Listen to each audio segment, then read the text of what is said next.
और अंत में क्या हुआ? भय सब मुद मंगलकारी, सबका कल्याण हुआ, किसी की कोई हानि नहीं हुई, किसी कोई दुर्गति नहीं हुई। तो सच्चा संबंध वास्तव में वही है, गुरु न सस्यात्, स्वजनो न सस्यात्, पिता न सस्यात्, जननी न सस्यात्। चाहे वो माँ बेटे का संबंध है, पिता पुत्र का संबंध है, गुरु शिष्य का संबंध है, भाई बहन का संबंध है, स्त्री पुरुष का संबंध है, संबंध वही सार्थक है जो भगवान से मिलाने में सहायक हो। इस तरह से उपदेश दे करके आप चले जाते हैं, अवधूत वेश में विचरण करने लगे। परमहंसों को कैसे आचरण करना चाहिए उन्होंने प्रायोगिक शिक्षा दी, और अंत में दक्षिण दिशा की ओर चले गए। अपने मुंह में एक पत्थर का टुकड़ा रख लिया और वहाँ बांसों के घर्षण से वन में आग लग गई, लेकिन वो इनको स्पर्श नहीं कर सकती क्योंकि ये तो भगवत विग्रह हैं। लेकिन अपनी इच्छा से इन्होंने उस अग्नि के साथ में अपने को आत्मसात कर लिया। इनके पुत्र, सबसे बड़े पुत्र भरत जी थे जो चक्रवर्ती सम्राट हुए। एक हिरण की आसक्ति के कारण से इनको हिरण योनि में जन्म लेना पड़ा। जब उनका भोग पूरा हो गया, भक्ति के संस्कार इनको वहाँ पर भी बने रहे। भोग पूरा होने के बाद में अंगरा गोत्र के ऋषि के यहाँ पर इनका जन्म होता है, जड़ भरत नाम से हुए। इन्होंने राजा रहुगण को उपदेश दिया था कि राजन, भगवान की प्राप्ति केवल तपस्या के बल से कोई नहीं कर सकता है। वो तो रहुगणई एतत् तपसा न याति न छेज्या, अगर कोई यज्ञ के द्वारा करना चाहे तो यज्ञ से भी भगवान नहीं मिलेंगे, ऐश्वर्य की कमी नहीं रहेगी, ऐश्वर्य बढ़ता जाएगा, लेकिन भगवान नहीं मिलेंगे। अन्न दान करने से अन्न की कभी कमी नहीं रहेगी, अन्नपूर्णा का भंडार भरा रहेगा। 100 के खिलाओगे, 1000 को खिलाने की क्षमता आ जाएगी, लेकिन भगवान नहीं मिलेंगे। भगवान को प्राप्ति का एक ही उपाय है, बिना महत पाद रजोभिषेकम। महापुरुषों की चरण रज का जब तक आप अभिषेक नहीं करेंगे, उनकी शरण में नहीं जाएंगे, अपनी अहमता का त्याग नहीं करेंगे, उनकी आज्ञा का पालन नहीं करेंगे, तब तक भगवान की प्राप्ति संभव नहीं है। उन्होंने अपना असली परिचय दिया कि देखो, मैं पहले चक्रवर्ती सम्राट भरत था, हिरण की आसक्ति के कारण से मुझे हिरण योनि में जन्म लेना पड़ा, लेकिन मैंने जो भक्ति की थी उसके प्रभाव से वो संस्कार मेरे को याद बने रहे। हिरण योनि में भी मुझे स्मृति बनी रही, मैं पहले चक्रवर्ती सम्राट भरत था। देखो राजन, कल्याण का उपाय यही है कि ज्ञान रूपी तलवार से मोह को काट करके असंग हो जाना चाहिए। भवाटवी का वर्णन किया, जीवन आदि काल से इस ब्रह्माटवी में भ्रमण करता रहा है। मनुष्य शरीर जब इसको मिलता है तो वो पराई चीज को अपना समझने लगता है, चोरी चकोरी करता है और अनेक प्रकार से फिर यातनाएं भोगता है। उन्होंने समझाया कि देखो, सभी में भगवत भाव रखे। अब तो इनकी एकदम दृष्टि बदल गई, सबको भगवत भाव से भावित होकर के नमन करते हैं। जो इस भवाटवी का वर्णन सुनते हैं वो यश धन धान्य से पूर्ण होते हैं, आयु की वृद्धि होती है, स्वर्ग अपवर्ग के उनको सुख प्राप्त हुआ करते हैं। भरत जी की वंश परंपरा में बता रहे हैं, 14 राजाओं के बाद में नब तक के गए हुए, गए को भगवान का अंशावतार कहा गया है। और इन्होंने पृथ्वी का पालन किया। शुद्धा, मैत्री आदि दक्ष की कन्याओं से उन्होंने विवाह किया।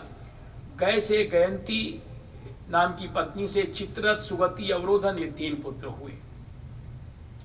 इसके बाद में 5 अध्यायों में भौगोलिक वर्णन, फिर खगोलीय वर्णन और इसके उपरांत नरकों के विषय में बताया गया है कि जो मनुष्य बुरे कर्म करते हैं उनको अनेक प्रकार की नार की यातनाएं भोगनी पड़ती हैं, और शुभ कर्म करने वाले स्वर्ग आदि के भोगों को प्राप्त हुआ करते हैं। इसलिए मनुष्य को चाहिए हमेशा शुभ कर्म करे और भगवान नाम कीर्तन के प्रभाव से उसके ये सारे दोष जितने भी हैं ये सब दूर हो जाया करते हैं। इस प्रकार से संक्षेप में 5वें स्कंद की कथा पूरी हुई। मुरलीधरा मन मोहना नंद नंदना, हे राधा माधवा, हे राधा माधवा। बोलो धरा मन मोहना नंद नंदना, हे राधा माधवा, हे राधा माधवा। हे राधा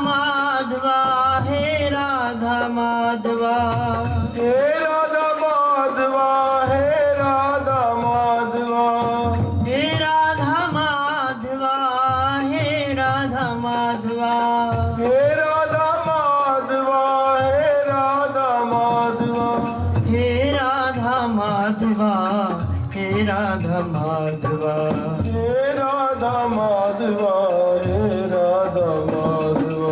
मुरलीधरा मनमोहना नंद नंदना, हे राधा माधवा, हे राधा माधवा। मुरलीधरा मनमोहना नंद नंदना, हे राधा माधवा, हे राधा माधवा।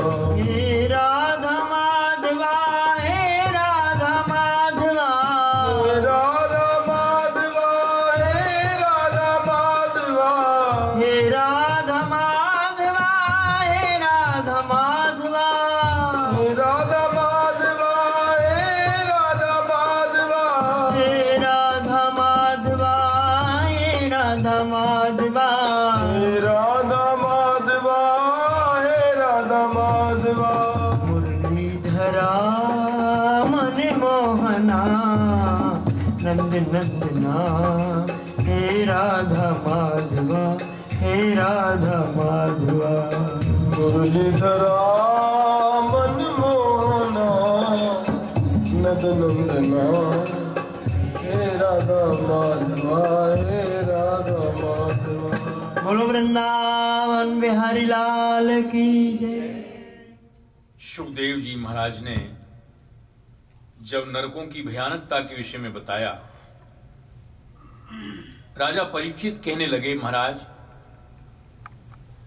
अनजाने में भी अगर कोई पाप कर्म हो जाए तो क्या उसका भी दंड भोगना पड़ता है? सुखदेव जी ने कहा, जाने में अनजाने में कैसे भी हो, जो कर्म होता है उसका फल तो भोगना ही पड़ता है। तो बोले, फिर ये नरकों की यातना से छुटकारा पाने का क्या कोई उपाय है? सुखदेव जी ने बताया, उपाय तो बहुत से बताए गए हैं। पापों का क्षय करने के लिए तपस्या, ब्रह्मचर्य, शम मन के संयम को शमन कहते हैं, इंद्रियों के संयम को दमन कहते हैं, शम दम का पालन, त्याग, सत्य, पवित्रता, यम नियम का पालन, इनसे भी पाप नष्ट होते हैं।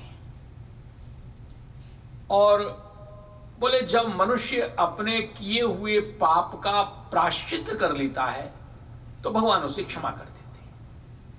प्रायश्चित भी अनेकों प्रकार के होते हैं। जैसे भाई कोई अपराध करता है, अलग अलग उस पर धाराएं लगती हैं। किसी का मर्डर कर दिया तो इंडिया में 302 की धारा लग जाती है। किसी ने मारपीट की है तो 323 का केस बनता है आदि। ये जो है उसी के अनुसार उनको सजा मिलती है। तो जैसा अपराध होता है उसी के अनुसार उसका दंड विधान और प्रायश्चित होता है। तो बोले, एक प्रायश्चित ऐसा बतला रहे हैं, चाहे किसी भी धारा का अपराध हो, लेकिन वो प्रायश्चित उससे दूर हो जाता है सारे अपराध। बोले, कौन सा है ऐसा? केचित केवलया भक्त्या वासुदेव परायणा। वासुदेव भगवान श्री कृष्ण की शरण ग्रहण करने से बोले सब प्रकार के पापों का प्रायश्चित हो जाता है।